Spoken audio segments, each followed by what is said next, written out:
Shalom teman-teman. Shalom. Ya, teman-teman yang kasih lihat Tuhan, mari kita siapkan hati pikiran kita untuk kembali datang memuji memuliakan nama Tuhan.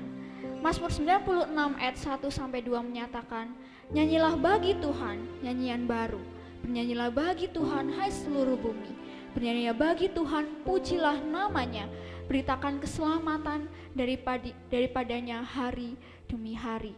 Marilah kita memuji dan memuliakan nama Tuhan, karena hanya Dia yang layak menerima hormat kagum sembah kita. Ku kagum hormat akan Engkau.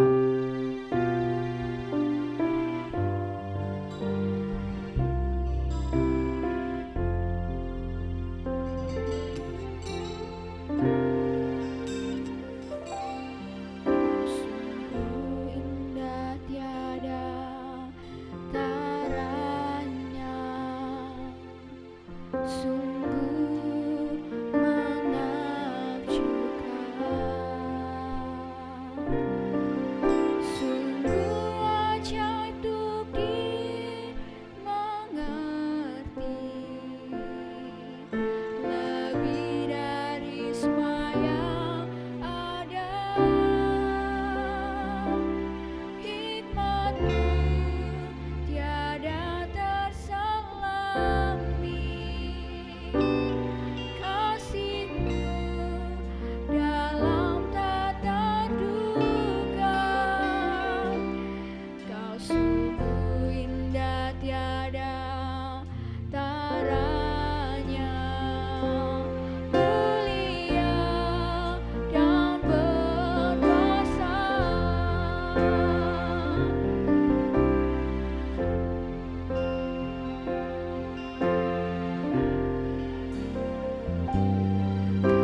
Tuhan kebesaran-Mu dalam kehidupan kami Tuhan.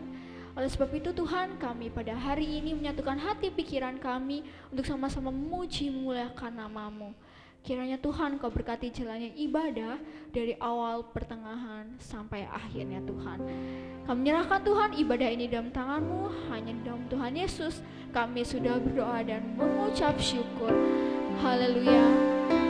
Amin. Ya, ada sukacita di tempat ini? Amin ya teman-teman. Kita semua telah merasakan berkat dan penyertaan Tuhan dalam berbagai aspek kehidupan kita. Karena berkat Tuhan melimpah di dalam kehidupan kita.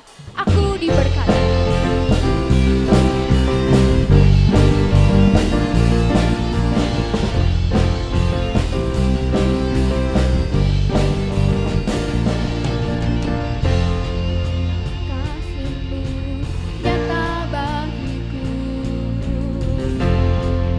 Kebajikan tersedia bagiku, sebab Allah sanggup limpahkan malahnya, dan anugerahnya sangat besar bagiku. Aku diberkati, aku dilimpahi, karena Allah sanggup untuk menyediakan. Aku diberkati, aku dilimpahi, karena sempurna anugerah Tuhan bagiku.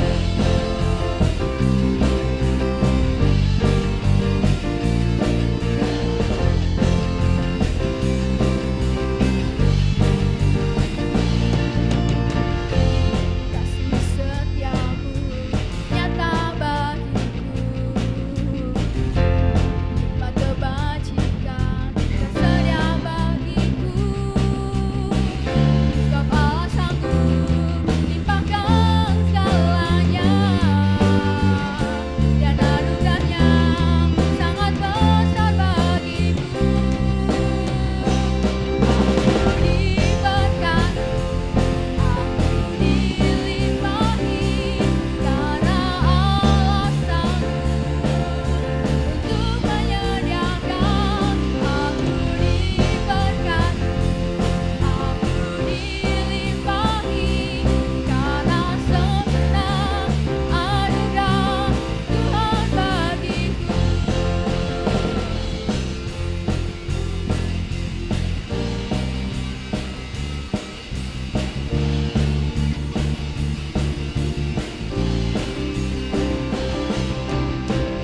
Diberkati, aku dilimpahi, karena Allah sanggup untuk menyediakan.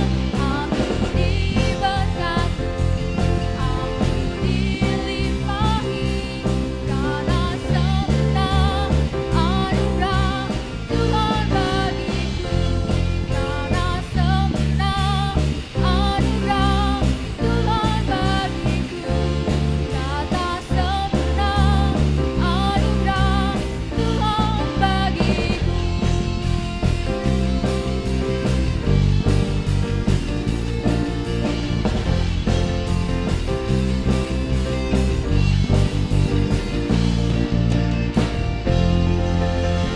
Haleluya. Masih kuat berdiri semuanya? Masih ya, masih ya. Mari kita sambung dengan pujian yang berkata Tuhan Yesus baik.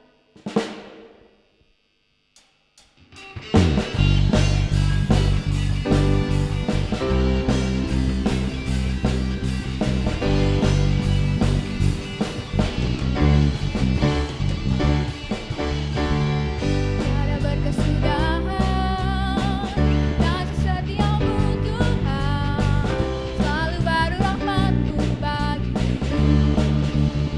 Oh, oh, oh, dari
Sebentar lagi kita akan mendengarkan firman Tuhan yang disampaikan oleh pendeta muda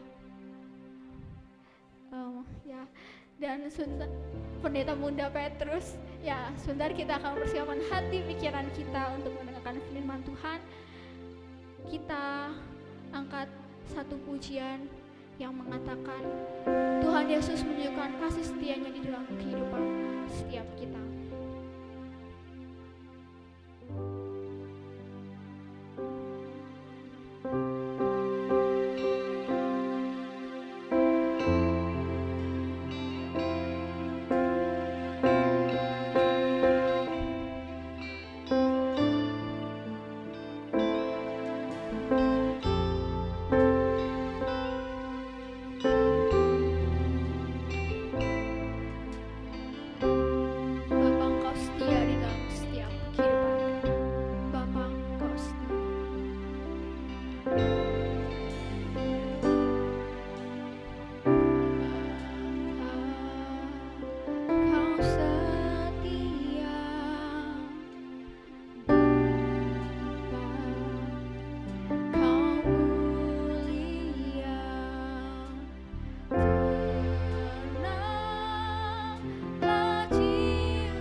Mari kita satu hati di dalam doa. Kami bersyukur kalau kami memiliki Bapa yang setia, Bapa yang selalu menemani kehidupan kami, Bapa yang tidak pernah meninggalkan anak-anaknya, Bapa yang selalu memberikan yang terbaik untuk anak-anaknya. Sungguh kami melihat Bapa yang setia di dalam kehidupan kami, Bapa yang tidak pernah meninggalkan kami, Bapa yang menerima kami, Bapa yang tidak pernah kemudian melihat, memandang kami hanya sebelah mata, melainkan menerima kami sepenuhnya. Kami bersyukur kepadamu jika kami memiliki Bapa yang seperti Engkau. Kami berterima kasih Tuhan. Berkati pemberitaan firman-Mu pada petang hari ini, dan tolong kami supaya kami juga setia untuk mendengar firman-Mu, setia untuk memberikan hidup kami kepadamu. Terima kasih Tuhan. Kami sambut firman-Mu dalam nama Tuhan Yesus Kristus. Kami doa dan mengucap syukur. Haleluya. Amin. Silahkan duduk teman-teman.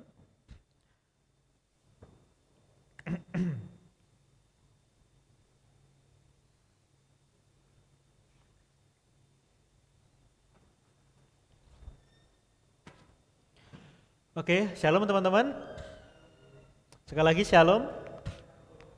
Hari ini kita akan berbicara tentang satu tema dari Buah Roh, yaitu tentang kesetiaan. Lagu yang barusan kita nyanyikan menolong kita mengingat akan kesetiaan Allah kepada kita. Teman-teman ingat satu cerita di dalam Alkitab, dalam kitab Lukas, perumpamaan tentang anak yang hilang, begitu. Dalam perumpamaan anak yang hilang, sang anak yang terakhir, begitu ya, anak yang bungsu minta bagian kepada bapaknya, kemudian dia pergi jauh, dia habiskan uang itu, begitu ya, dia habiskan uang papanya, dia bikin sakit hati papanya, begitu. Dia bikin sakit hati papanya dengan cara apa? Minta bagian, habiskan uang itu sedemikian rupa, pemberontakannya sedemikian rupa, kejahatannya sedemikian rupa, apa yang papanya ajarkan tidak diikuti lagi, justru dia pergi ke satu kota dan kemudian dia habiskan uang itu, gitu ya. Dia main perempuan, dia main judi, semua yang buruk dia lakukan, semua yang tidak boleh ayahnya itu perintahkan sama dia, yang tidak boleh sudah dikasih tahu ayahnya, semua dilakuin, begitu. Semua dilakuin, semua yang tidak boleh dilakukan oleh sang anak, justru dia lakukan semuanya di luar papanya, gitu. Kemudian sang anak itu, si anak itu, ketika dia kehabisan uang sedemikian rupa, dia tidak bisa makan lagi, dia mulai lapar dan dia terpaksa harus bekerja, gitu. Bekerja di tempat yang sangat kotor, di tempat yang sangat najis, begitu ya, menajiskan, begitu. Sampai dikatakan dia mau makan ampas babi pun dia tidak tega makannya, dan tidak ada yang memberikannya kepada dia, tidak ada yang menyuruhnya. Dia sangat kelaparan. Ingat kisah anak sulung, tahu kan, anak yang bungsu itu, begitu ya. Ketika itu dia teringat akan papanya, di rumah papaku hidupnya itu enak, begitu. Oke, aku akan kembali kepada papaku dan aku akan ngomong, aku sudah berdosa. Sudahlah, jangan anggap aku anakmu. Ingat ya, jangan anggap aku anakmu lagi, anggap aku sebagai budakmu saja. Itu pikirannya si anak bungsu. Kemudian dia datang kepada papanya.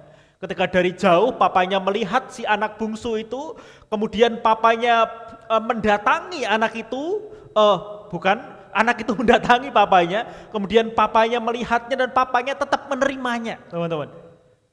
Jadi kita melihat begini, si anak yang membuat sakit hati papanya, si anak yang menolak ajaran papanya, yang justru melanggar semua yang dikatakan oleh ayahnya, tetapi ayahnya tetap menerima si anak bungsu yang dablek dan kurang ajar itu, gitu. Semua yang dia langgar itu dilakuin, tetapi ketika dia datang kepada papanya, papanya tetap menerima dia. Sebuah gambaran tentang kesetiaan, teman-teman. Kenapa?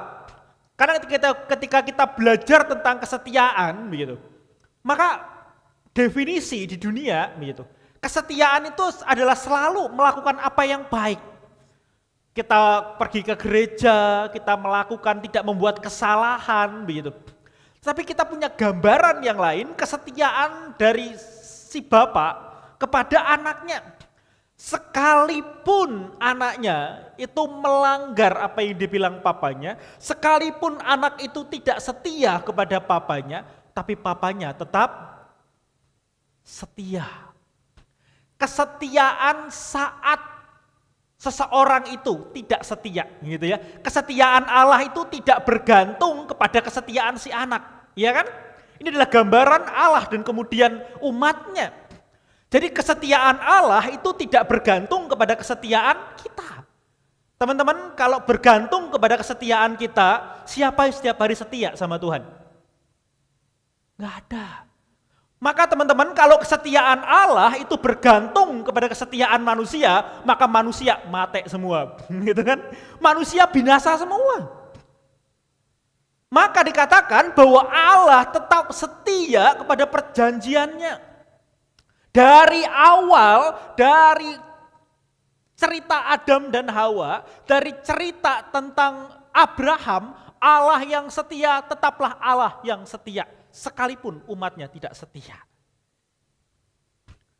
Teman-teman, kalau kita setia, gitu ya, saya ulangi, kalau kita setia, itu bukan supaya Allah setia sama kita. Tapi kalau kita setia, kita belajar menjadi mirip seperti Allah. Begitu. Kalau kita setia, sekali lagi, bukan supaya Allah setia.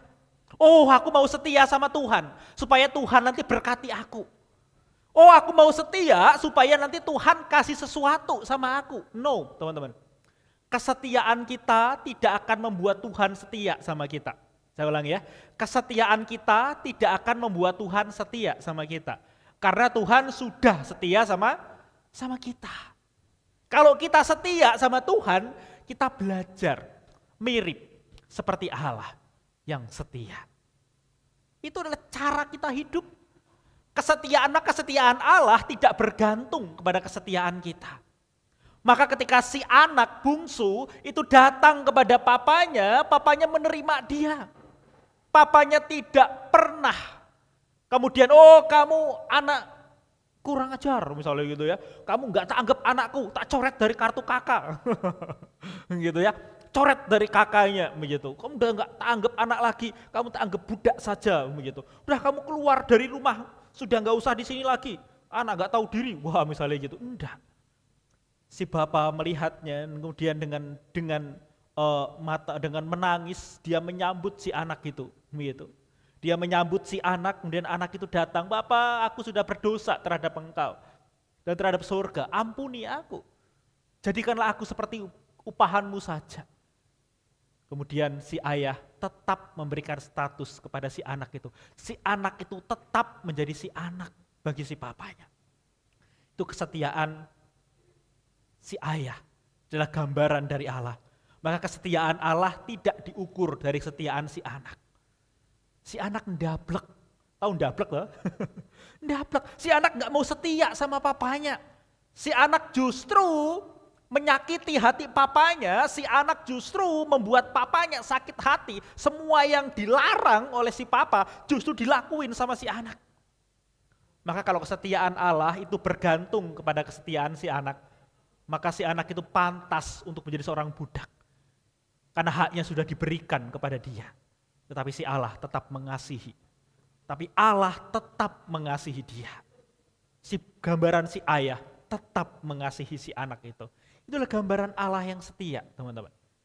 Lah, kita akan melihat hari ini dalam firman Tuhan kita. Kita baca terlebih dahulu di dalam Galatia.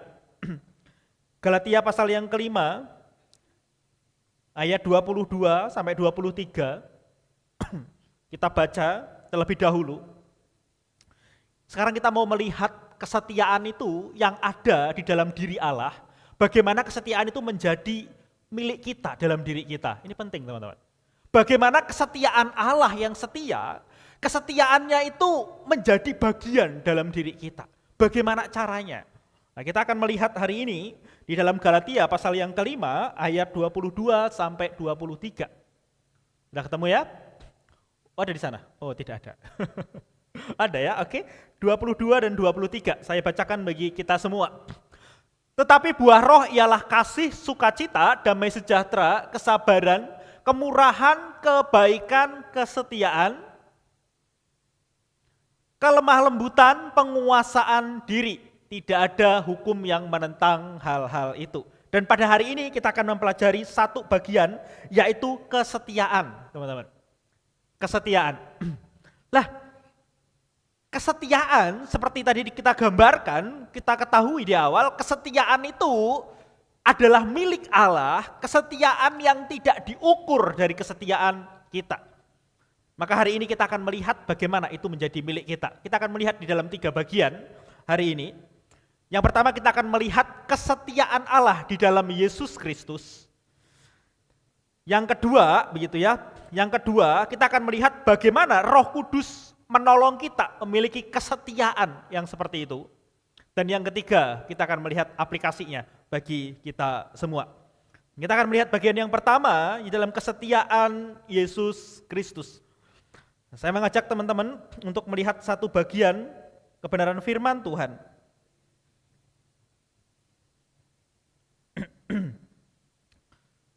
Saya mengajak teman-teman untuk melihat bersama-sama di dalam Filipi pasal yang kedua, ayat yang kelima sampai dengan yang ke-8. Filipi pasal yang kedua, ayat yang kelima sampai dengan yang ke-8. Saya bacakan bagi kita semua. Nanti slide-nya juga bisa mengikuti. Filipi pasal yang kedua, ayat yang kelima sampai yang ke-8 dikatakan, hendaklah kamu dalam hidupmu bersama menaruh pikiran dan perasaan yang terdapat juga dalam Kristus Yesus. Yang walaupun dalam rupa Allah tidak menganggap kesetaraan dengan Allah itu sebagai milik yang harus dipertahankan, melainkan telah mengosongkan dirinya sendiri dan mengambil rupa seorang hamba dan menjadi sama dengan manusia. Dan dalam keadaan sebagai manusia, ia telah merendahkan dirinya dan taat sampai mati, bahkan sampai mati di kayu salib. Teman-teman, ketika kita berbicara tentang kesetiaan, mungkin kita akan berpikir kesetiaan yang macam apa yang menjadi contoh dalam kehidupan kita. Dan kesetiaan seperti apa yang telah dinyatakan oleh Allah. Teman-teman, puncak dari kesetiaan Allah itu adalah Yesus Kristus. Puncak kesetiaan Allah itu adalah Yesus Kristus. Kenapa? Karena Allah menyertai bangsa Israel, Allah memberkati orang Israel, Allah memimpin sedemikian rupa. Teman-teman pernah baca kitab Maleaki? Pernah? Wah, pernah semua ya, semua senyum ya, pernah berarti. Teman-teman, kitab Maleaki itu kitab apa sih? Kitab, ada yang tahu kitab Maleaki? Definisinya satu aja. Kitab Maleaki adalah satu kitab terakhir dalam perjanjian lama. Kalau teman-teman baca kitab Maleaki, teman-teman, kitab Maleaki itu bukan berisi tentang pertobatan. Kalau teman baca kitab Maleaki justru atau kitab perjanjian lama bukan ditutup dengan pertobatan. Tetapi kitab Maleaki ditutup dengan kejahatan orang Israel. Aneh begitu kan? Maka teman-teman, aneh sekali bahwa dalam perjanjian lama dimulai dari Adam dan Hawa yang tidak setia, begitu ya. Kemudian diakhiri dengan kitab Maleaki yang menunjukkan pemberontakan dan ketidakpercayaan orang Israel. Itulah yang ada dalam perjanjian lama. Perjanjian lama menunjukkan betapa tidak setianya umat Allah. Aneh sekali, harusnya kitab perjanjian lama itu berhenti, begitu kan? berhenti dan menunjukkan pertobatan, bagaimana orang Israel kembali kepada Allah. Enggak. Justru mereka bertanya, di mana ada Allah? Katanya gitu dalam kitab Maleakhi. Jadi kitab Maleakhi, kitab terakhir perjanjian lama, bukan tentang kitab pertobatan, tapi kitab pemberontakan dan ketidakpercayaan kepada Allah. Itu kitab Maleakhi, kitab terakhir dalam perjanjian lama. Maka teman-teman, muncullah setelah 400 tahun kemudian, maka muncullah Sang Mesias, datanglah Sang Mesias, Yesus Kristus. Sebagai tanda kesetiaan Allah, bahwa Allah tetap menyelamatkan orang Israel, bahwa Allah tetap mengasihi umat pilihannya, maka Kristus adalah puncak dari kesetiaan Allah. Kristus adalah kesetiaan Allah itu sendiri yang dinyatakan di dalam dirinya yang menjadi manusia. Teman-teman, kesetiaan Allah bukan dengan kebanggaan. Justru Dia yang dikatakan, hendaklah kamu menaruh pikiran dan perasaan terdapat dalam Kristus Yesus, yang walaupun dalam rupa Allah, yang walaupun Dia Allah, tetapi Dia menjadi manusia, bahkan menjadi hamba dan rela mati. Dia taat sampai mati di atas kayu salib. Itulah tanda kesetiaan Allah. Kesetiaan Allah di dalam Yesus Kristus. Kesetiaan Allah ditunjukkan dengan Dia menjadi manusia, Dia mengalami apa yang dialami manusia, Dia menjadi yang paling rendah dari manusia. Kesetiaan Allah itu bukan datang dengan wah kemegahan luar biasa, tetapi Dia datang dengan kelemahan, Dia datang dengan kesederhanaan. Itu kesetiaan Allah. Allah setia, teman-teman. Kalau misalnya nih Yesus Kristus datang seperti pangeran yang bermahkotakan emas begitu, apakah Dia setia dengan orang-orang yang tidak punya apa-apa? Tidak. Dia menjadi yang paling hancur, Dia menjadi yang paling buruk. Kalau teman-teman baca dalam Yesaya 52 dan 53, di sana dikatakan bahwa rupanya pun tidak mirip seperti manusia lagi begitu. Kesetiaan Allah ditunjukkan dengan apa?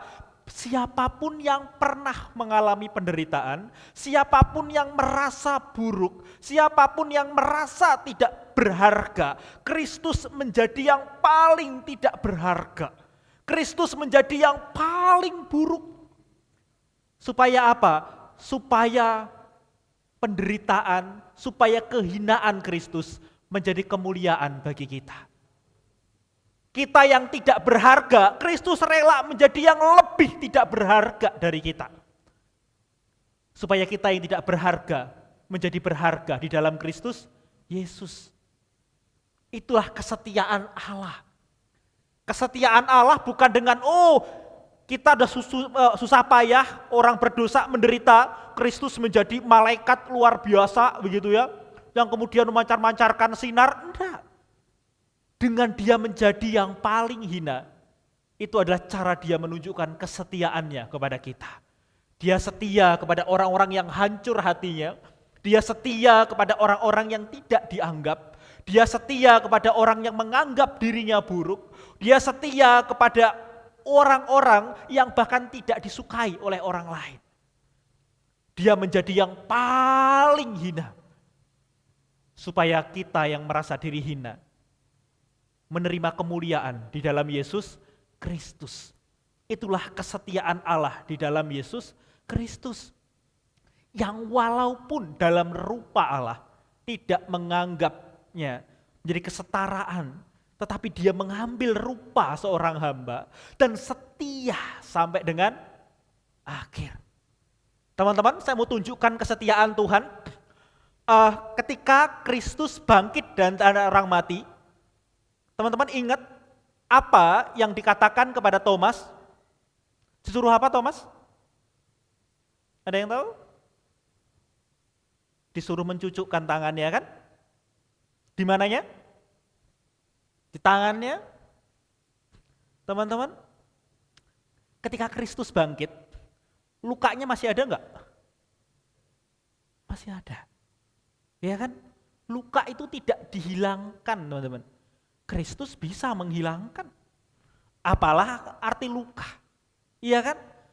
Tetapi Kristus, dia bangkit dengan tangan yang masih terluka, begitu. Dengan tangan yang berlubang paku. Tahukah teman-teman kenapa dia bangkit dengan tangan yang berlubang paku? Sekalipun dia dimuliakan, dia mau menunjukkan betapa dia setia kepada kita. Dia setia kepada perjanjiannya. Sampai dia naik ke surga, dia setia. Itulah yang Allah lakukan. Lubang paku itu kesetiaan Allah.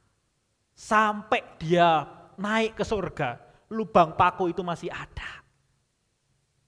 Tanda kesetiaan Allah kepada kita.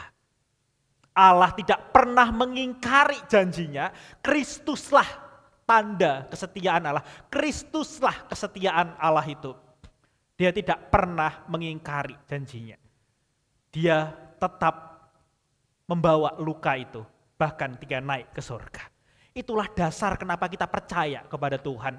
Dasar kenapa hidupku aku letakkan di bawah kaki Kristus. Kenapa hidupku tak bawa kepada Kristus. Kenapa hidupku aku yakin dengan Kristus. Karena dia setia sampai dia naik ke surga, teman-teman.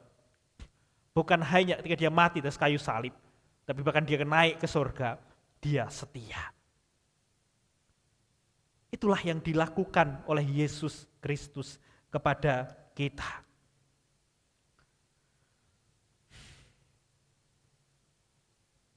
Yesus Kristus adalah kesetiaan Allah.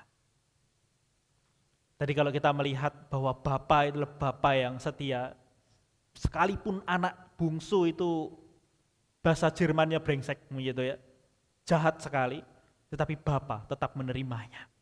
Bapa mengasihinya. Ketika dia ingat akan papanya menerima dia dengan sukacita. Yesus di dalam Lukas pasal yang 19, Yesus anak manusia dikatakan, Lukas 19 ayat 10 dikatakan bahwa anak manusia datang untuk mencari dan menyelamatkan yang hilang. Teman-teman, Yesus datang, anak manusia datang, bukan untuk menerima siapa yang datang sama dia. Anak manusia bukan menunggu orang datang sama dia. Dikatakan anak manusia datang untuk menyelamatkan yang hilang. Dia mencari dan menyelamatkan yang terhilang. Kesetiaan Kristus bukan pasif, teman-teman. Kesetiaan Kristus itu aktif. Artinya apa? Kesetiaan Kristus mencari kita. Kesetiaan Kristus mencari umat, mencari anaknya yang berdosa itu. Kesetiaan Kristus memberikan pengharapan kepada kita. Kesetiaan Kristus adalah satu kesetiaan yang tidak dapat dibandingkan dengan apapun. Lalu, bagaimana? Jika yang pertama kita melihat tentang kesetiaan Kristus, maka yang kedua bagaimana Roh Kudus menolong kita untuk setia. Teman-teman, Kristus setia. Oke, kita deal dulu ya. Kristus setia dari awal sampai dengan akhir. Kristus adalah kesetiaan Allah. Oke, sampai di situ. Sekarang bagaimana kita memiliki kesetiaan Kristus? Teman-teman,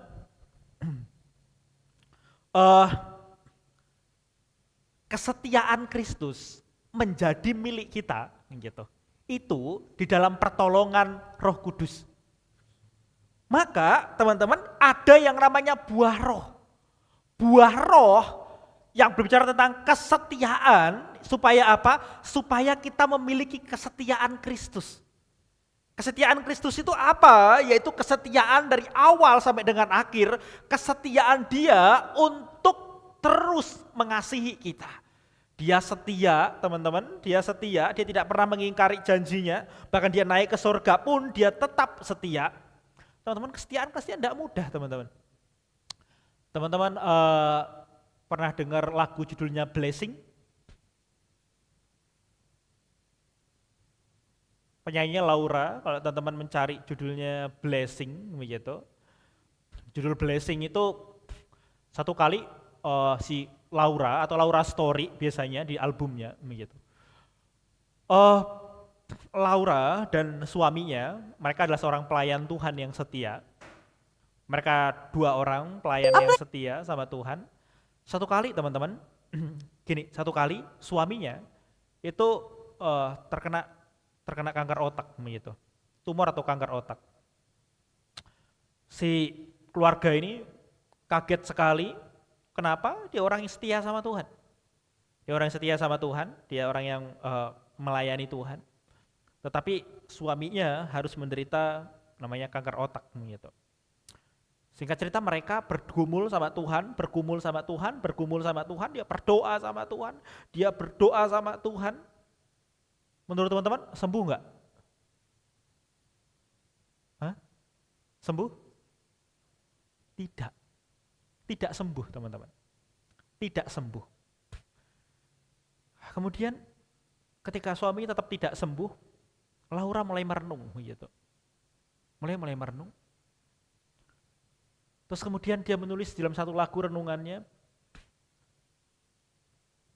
gini, dalam lagunya Blessing itu, bagaimana jika berkat Tuhan itu datang dalam hujan badai? Bagaimana kalau kasih Tuhan, kebaikan Tuhan itu datang melalui air mata? Dia mau mengungkapkan bahwa berkat Tuhan itu datang dengan cara yang tidak terduga. Kadang berkat Tuhan datang dalam hujan badai. Berkat Tuhan itu datang dalam tetesan air mata.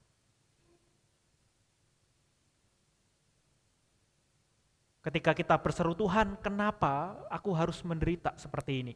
Tuhan, kenapa aku harus mengalami seperti ini dalam hidupku? Dan di saat yang seperti itu, teman-teman, Roh Kudus menolong kita untuk setia, kita tetap berpegang teguh kepada Tuhan. Itulah kesetiaan. Maka kesetiaan tidak diukur apakah hidup kita nyaman atau tidak. Kesetiaan diukur dari seberapa jauh kita bergumul kepada Tuhan. Kesetiaan itu bukan berarti, wow, apapun masalahnya aku enggak pernah mengalami kacau balau, enggak teman-teman. Kesetiaan itu bukan flat begitu, bukan garis lurus, bukan. Kesetiaan itu naik turun, mungkin kau akan kecewa, engkau naik lagi, engkau akan kecewa, kemudian naik lagi menjadi percaya sama Tuhan, kemudian terus begitu semakin naik grafiknya begitu. Semakin naik tapi naik turun juga begitu. Jadi kesetiaan itu teman-teman, kesetiaan memang tidak diukur dari apakah kita mengalami berkat Tuhan, kelimpahan atau kesulitan, tetapi kesetiaan diukur dari seberapa kita bergumul kepada Tuhan. Mungkin kita, wah luar biasa, aduh berat sekali. Mungkin kau merasa cobaan hidupmu, masalah dalam hidupmu berat sekali. Engkau kecewa, engkau mulai marah sama Tuhan, engkau mulai menangis sama Tuhan, kenapa Tuhan yang terjadi dalam hidupku? Tapi saya mau katakan, tetaplah berpegang teguh sama Tuhan. Tetaplah pegang Dia. Kenapa? Karena Dia juga memegang hidupmu dengan sedemikian rupa. Seringkali berkat Tuhan datang melalui peristiwa-peristiwa yang tidak engkau sukai. Berkat Tuhan datang melalui air mata. Tetapi hari ini teman-teman, kita mau melihat apa yang Roh Kudus lakukan di dalam hidup kita. Coba kita lihat dalam Roma pasal yang ke-8. Roma pasal yang ke-8, ayat 26 sampai dengan 28. Atau kita baca sampai 30, Roma 8 ayat 26 sampai dengan yang ke-30. Oke? Saya bacakan bagi kita semua. Demikian juga Roh membantu kita dalam kelemahan kita. Sebab kita tidak tahu bagaimana sebenarnya harus berdoa, tetapi Roh sendiri berdoa untuk kita kepada Allah dengan keluhan-keluhan yang tidak terucapkan. Dan Allah yang menyelidiki hati nurani, mengetahui maksud roh itu, yaitu bahwa ia sesuai dengan kehendak Allah berdoa untuk orang-orang kudus. Kita tahu sekarang bahwa Allah turut bekerja dalam segala sesuatu untuk mendatangkan kebaikan bagi mereka yang mengasihi Dia, yaitu bagi mereka yang terpanggil sesuai dengan rencana Allah.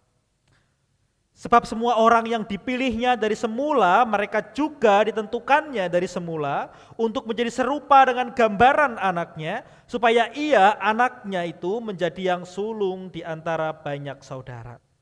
Dan mereka yang ditentukannya dari semula, mereka itu juga dipanggilnya, dan mereka yang dipanggilnya, mereka itu juga yang dibenarkannya, dan mereka yang dibenarkannya, mereka itu juga dimuliakannya.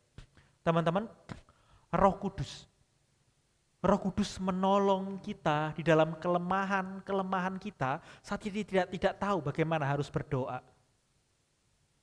Teman-teman, sometimes begitu ya, kita percaya kepada Tuhan, kita percaya kepada Yesus, kita percaya kepada Roh Kudus, kita percaya kepada Allah Bapa, begitu. Kita percaya kepada Allah Tritunggal. Sometimes teman-teman, kita merasa hidup kita capek. Tapi tahukah teman-teman, Roh Kudus berdoa untuk kita. Dia Roh Kudus berdoa, Roh Kudus yang ada dalam diri kita, mewakili kita dan berdoa kepada Allah. Dia mendoakan kita. Teman-teman, Roh Kudus mendoakan kita. Sehingga Allah yang mengetahui maksud roh itu, Dia menolong kita. Maka itu dikatakan bahwa Allah turut bekerja dalam segala sesuatu. Teman-teman, saat kita tidak bisa berdoa, Roh Kudus berdoa untuk kita. Dia berdoa mewakili kita dengan keluhan-keluhannya.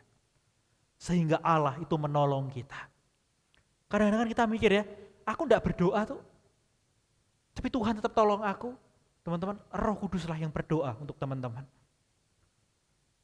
Ada satu kata yang menarik. Bukan satu kata ya, dua kata kali ya. Satu istilah mungkin tepatnya. Solus spiritus.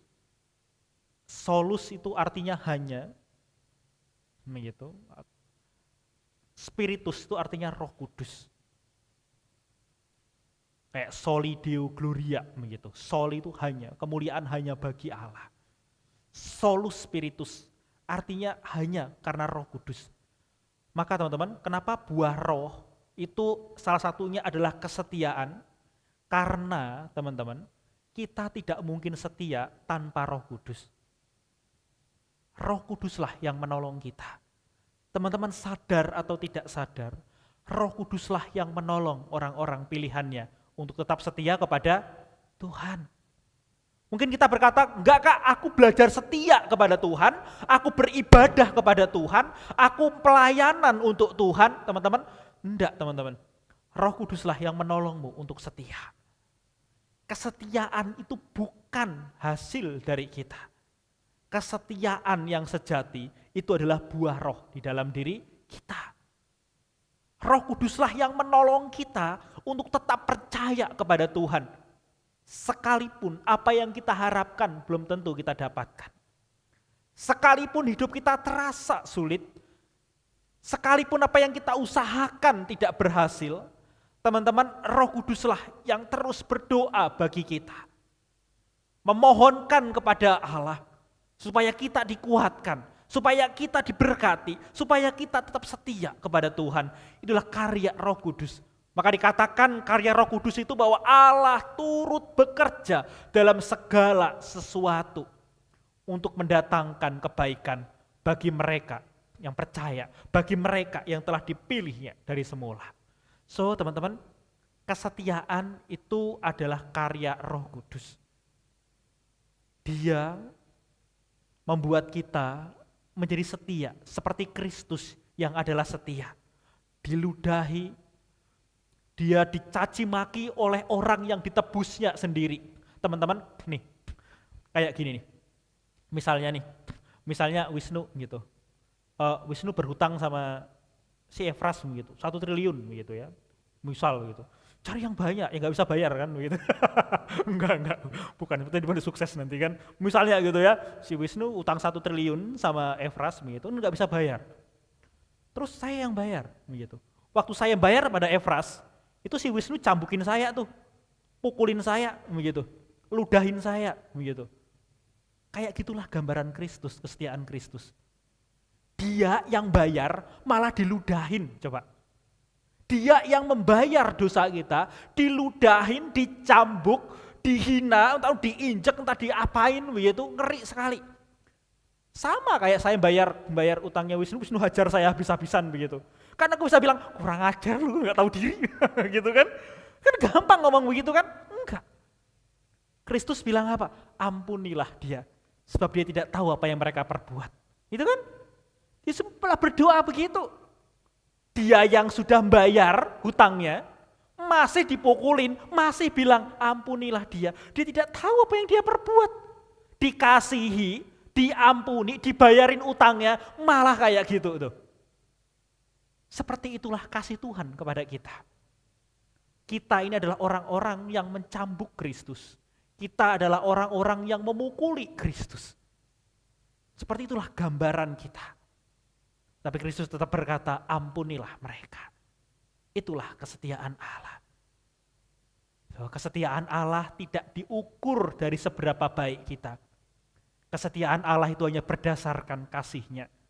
Kalau berdasarkan kita teman-teman, waduh, kita nggak pantas dikasihi sama Tuhan. Makanya teman-teman, kalau kita mau hitung-hitungan sama Tuhan, Tuhan, aku loh sudah melakukan A, B, C, D, E. Aku udah setia sama Engkau Tuhan. Berkati aku dong Tuhan. Teman-teman, kesetiaan kita, kesetiaan yang sejati itu datangnya dari Roh Kudus. Dan kesetiaan kita adalah cara kita belajar untuk mengasihi Tuhan. Kalau mau dibandingkan dengan kesetiaan Tuhan, gak ada apa-apanya teman-teman. Bahkan tidak bisa dibandingkan sekalipun. Maka ketika saya belajar setia kepada Tuhan, aku mau belajar setia kepada Engkau. Aku setia ini karena Roh Kudus yang ada di dalam diriku. Aku bukan siapa-siapa Tuhan. Aku mau setia. Aku mau belajar setia. Karena Kristus telah setia kepadaku. Karena Kristus setia kepadaku sampai akhir hidupku. Dia tidak pernah mengingkari kesetiaannya. Dari lahir di kandang yang paling hina, sampai naik ke surga dengan tangan yang berlubang paku. Dia setia dari awal sampai dengan akhir. Kadang-kadang saya mikir teman-teman, mikir begini, kalau kita naik ke surga, begitu ya, saya mulai kadang-kadang bertanya, kalau kita naik ke surga, dikatakan kan kita menerima tubuh kemuliaan ya, iya kan? Mungkin di sana, di surga, kita bangkit dengan tubuh terbaik, kata gitu kan. Ada banyak teolog, ada banyak orang-orang yang mencoba menafsirkan bahwa Allah membangkitkan dalam kondisi yang terbaik. Yesus dibangkitkan dengan kondisi apa?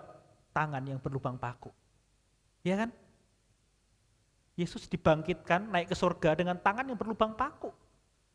Mungkin di surga justru yang tetap terlihat hina dengan tangan yang berlubang paku itu adalah Kristus. Dia menebus kita sampai dengan kekekalan. Itulah yang Allah lakukan bagi kita.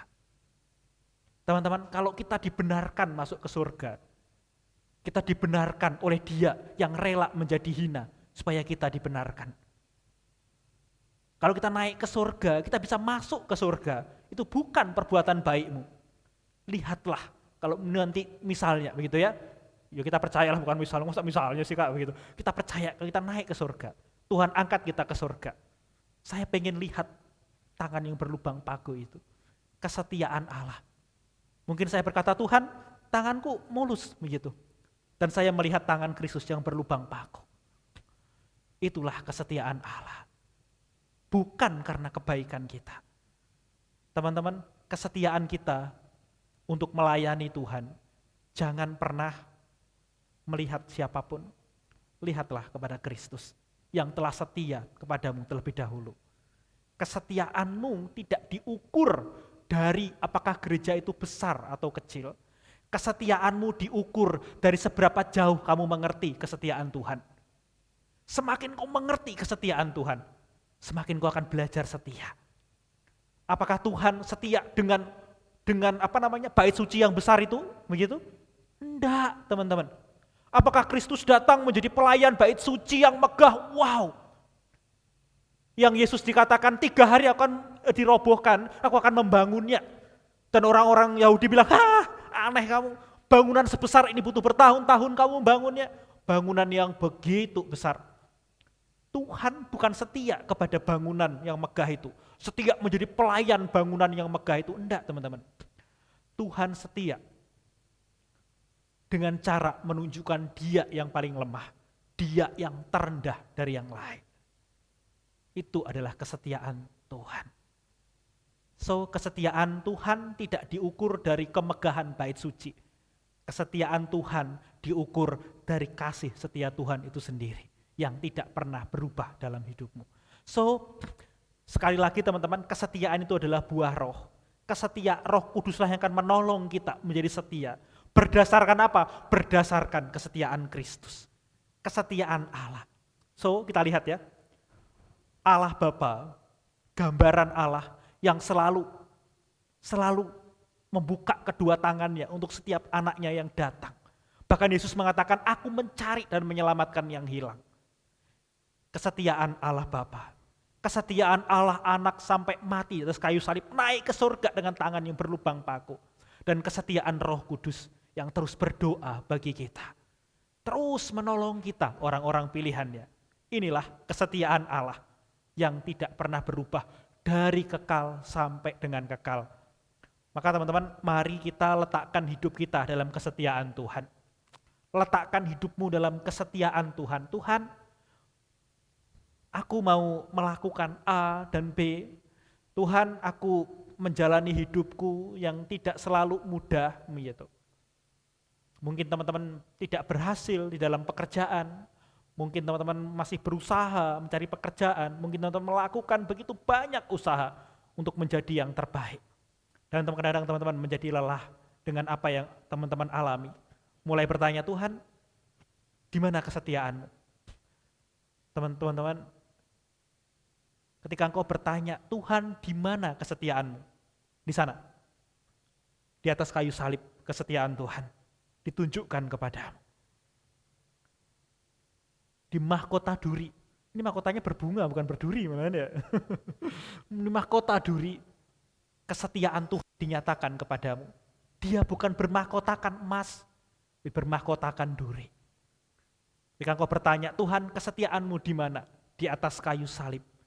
Ingatlah kepada salib Kristus dan lihatlah kesetiaan Allah kepadamu. Ketika engkau berkata, Tuhan, di mana kesetiaanmu? Maka duduklah, berdoalah kepada Roh Kudus. Roh Kudus, tolong aku supaya aku mengerti kesetiaan Allah dan aku belajar menjadi setia. Amin, teman-teman. Mari kita berdoa. Terima kasih Tuhan, karena Engkau telah terlebih dahulu setia kepada kami. Dan biarlah hidup kami juga belajar setia kepada Engkau. Bukan berdasarkan berkat-berkat yang Tuhan berikan, atau pengalaman-pengalaman buruk yang kami alami, kami mau belajar memandang kesetiaan Tuhan melalui salib Kristus. Di dalam salib itu kami melihat Tuhan yang setia sampai dengan akhir. Tuhan yang setia tidak pernah meninggalkan kami. Terima kasih karena kami memiliki Allah yang setia, memiliki Allah yang mengasihi kami, Allah yang tidak pernah meninggalkan kami. Allah yang tidak menghitung kesetiaannya dari kesetiaan kami, melainkan menghitung kesetiaannya dari kasih setia Tuhan yang begitu luar biasa. Terima kasih untuk kasih setiamu Tuhan, yang memberikan kepada kami Roh Kudus, supaya kami memiliki kesetiaan Kristus. Terima kasih Tuhan, karena Engkau Allah yang setia.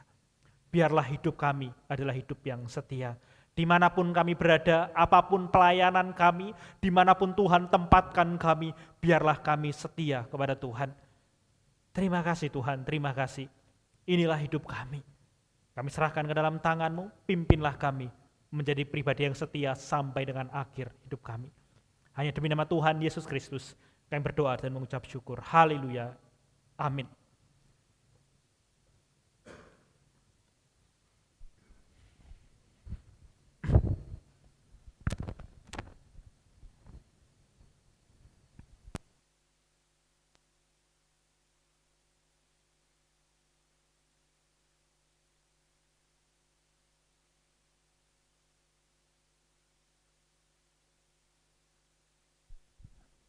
Ya, tes. Oke. Kami segenap pemuda Koblen Bro mengucapkan terima kasih untuk segenap pelayanan Kak Petrus. Kiranya firman Tuhan bisa kita terapkan dalam kehidupan sehari-hari. Ada sedikit pengumuman untuk pemuda Sabtu depan tanggal 20 Juli 2024. Tema kita masih dengan tema yang sama, kita tetap membahas buah roh. Tapi kali ini kita akan beralih ke fruit of spirit, gentleness, di mana akan diambil dari Galatia 5 ayat 22 sampai 23a. Untuk pembicaranya adalah Saudari Vena, dan untuk penata layarnya WL-nya Kak Novi, untuk keyboardnya Jojo, bassnya Diki, drumnya Daniel. Dan kami juga tetap mengundang teman-teman untuk bisa datang di ibadah pemuda Sabtu depan dan juga ibadah umum di hari Minggu besok di Koblen maupun di Bromo. Sekian pengumuman untuk malam ini. Kita akan beri yang terbaik. Saya minta tolong dengan kasih untuk Wisnu dapat membantu untuk menjalankan persembahan. Kita akan pujikan Tuhan Yesus baik.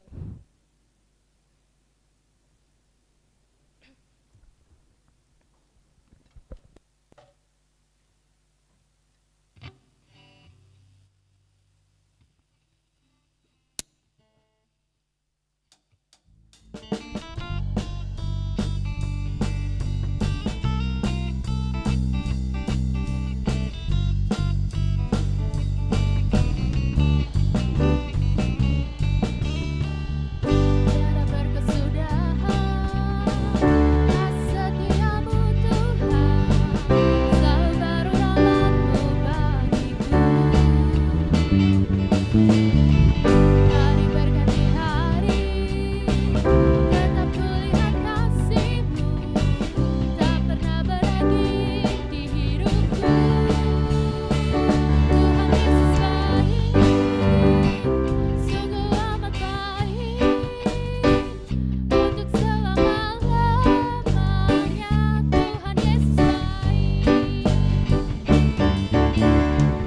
tiada berkesudahan setiamu Tuhan, selalu baru rahmat-Mu bagiku. Saya undang teman-teman untuk bisa bangkit berdiri, kita akan pujikan lagu ini. Melihat kasih-Mu tak pernah berakhir di hidupku. Tuhan Yesus baik, sungguh amat baik, untuk selama-lamanya. Tuhan Yesus baik, Tuhan Yesus baik, sungguh amat baik, untuk selama-lamanya. Tuhan Yesus baik, dari selama-lamanya, untuk selama-lamanya, sampai selama-lamanya. Tuhan Yesus baik.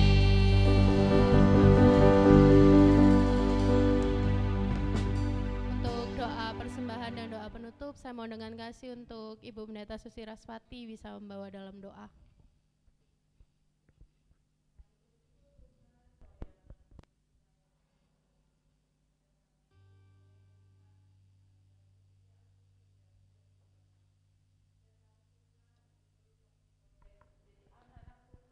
yang terus bergantung kepada Tuhan, untuk segala kasih setia Tuhan yang sudah dinyatakan dalam setiap kehidupan kami.